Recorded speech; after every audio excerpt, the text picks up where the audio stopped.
মধ্যপ্রাচ্যে ইসরায়েল যখন ইরানের সঙ্গে পুরোদমে লড়ছে, ঠিক তখন ভারতবর্ষে ঢুকে কিছু সংখ্যক জনগণকে এয়ারলিফট করে নিয়ে গেল ইসরায়েলের নেতানিয়াহু সরকার, যা গোটা বিশ্বে আলোড়ন সৃষ্টি করেছে। এই ঘটনাটি ঘটেছে মণিপুরে 249 জন মানুষকে তুলে নিয়ে দিল্লি হয়ে ইসরায়েলের দিকে রওনা হয়। এই অপারেশনের নাম রাখা হয় উইংস অফ ডন। ইসরায়েলের পক্ষ থেকে বলা হয়েছে 2030 সাল পর্যন্ত প্রায় 7,000-এর বেশি মানুষকে তারা নিয়ে যাবে এবং তাদেরকে ইসরায়েলে পুনর্বাসনের ব্যবস্থা করা হবে। কিন্তু প্রশ্ন হলো, ইসরায়েল কাদেরকে তাদের দেশে নিয়ে গেল এবং ভারত সরকারই বা অনুমতি দিল কেন? ইসরায়েল যাদেরকে নিয়ে গেছে তারা হলো মণিপুর এবং মিজোরামের ইহুদি সম্প্রদায়ের মানুষ। তারা নিজেদেরকে হারিয়ে যাওয়া ইহুদি বংশধর বলে মনে করেন।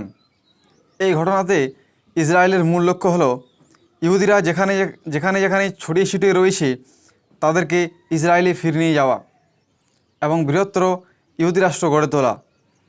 ভারত সরকার এই বিষয়ে ইসরায়েলকে সাহায্য করেছে, এটা পরিষ্কার বোঝা যাচ্ছে।